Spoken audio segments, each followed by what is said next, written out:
ডিব্ৰুগড় আৰক্ষীয়ে আছুৰ প্ৰাক্তন সাধাৰণ সম্পাদক শংকৰজ্যোতি বৰুৱাক দুদক অপৰাধীৰ দৰে হেণ্ডকাপ লগাই যি ধৰণে তেওঁক নিয়া হ'ল তাত উজনি অসম থলুৱা মুছলিম পৰিষদৰ পৰা তীব্ৰভাৱে গৰিহণা দিছোঁ।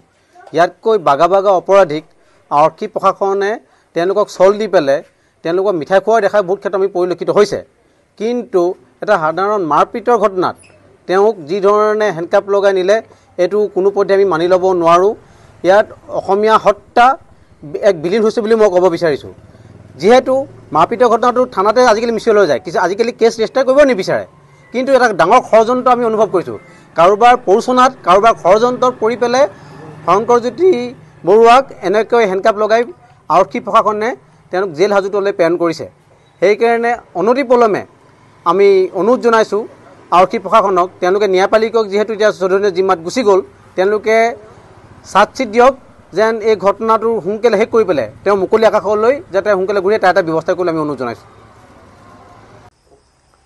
প্ৰাক্তন আছু নেতা শংকৰজ্যোতি বৰুৱাক দুৰ্ঘৰ্ষ সন্ত্ৰাসবাদীৰ দৰে হাতত হেণ্ডকাপ লগাই নিয়াৰ ঘটনাটোক আমি সহজভাৱে ল'ব পৰা নাই।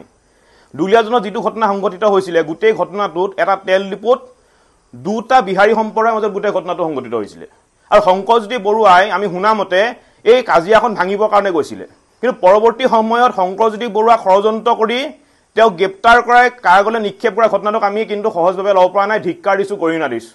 আমি জাতীয় সংগ্ৰামী অসমে স্পষ্টভাৱে কৈছোঁ, অনা অসমীয়া এদিনৰ দপদপনি আমি সহ্য নকৰোঁ আৰু শংকৰজ্যোতি বৰুৱাক অতি শীঘ্ৰেই মুক্তি দিয়ক। অন্যথা জাতীয় সংগ্ৰামী সেনাৰ লগতে অসমৰ সকলো জাতীয় জনগোষ্ঠীয় দল সংগঠন ঐক্যবদ্ধ হৈ ইয়াৰ বিৰুদ্ধে তীব্ৰ প্ৰতিবাদী কাৰ্যসূচী গঢ়ি তোলা হ'ব। লগতে আমি আৰু এটা প্ৰশ্ন কৰিব বিচাৰিছোঁ, আমি অইল ইণ্ডিয়াক এটা প্ৰশ্ন কৰিব বিচাৰিছোঁ যে আমি শুনা পাইছোঁ এতিয়া যে এই যিটো তেল ডিপু, এই তেল ডিপুটো অইল ইণ্ডিয়া লিমিটেডে কেনেকৈ এজন উত্তৰ প্ৰদেশক যুৱকক বা উত্তৰ প্ৰদেশৰ এজন লোকক কেনেকৈ লিজত দিলে। অসমত কি নিবনুৱা মৰি গৈছে নি? দুলীয়াজনত নিবনুৱা মৰি গৈছে নি? অসমত নিবনুৱা নাই নি?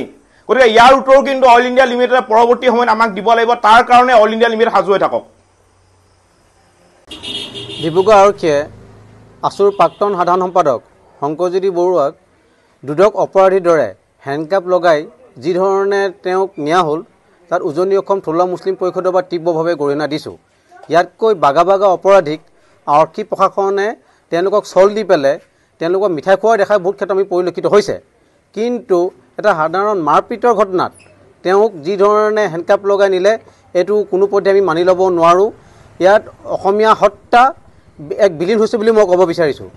যিহেতু মাৰপিটৰ ঘটনাটো থানাতে আজিকালি মিছল হৈ যায়, কিছু আজিকালি কেছ ৰেজিষ্টাৰ কৰিব নিবিচাৰে। কিন্তু এটা ডাঙৰ ষড়যন্ত্ৰ আমি অনুভৱ কৰিছোঁ। কাৰোবাৰ প্ৰৰোচনাত কাৰোবাৰ ষড়যন্ত্ৰত পৰি পেলাই শংকৰজ্যোতি বৰুৱাক এনেকৈ হেণ্ডকাপ লগাই আৰক্ষী প্ৰশাসনে তেওঁক জেল হাজোতলৈ প্ৰেৰণ কৰিছে।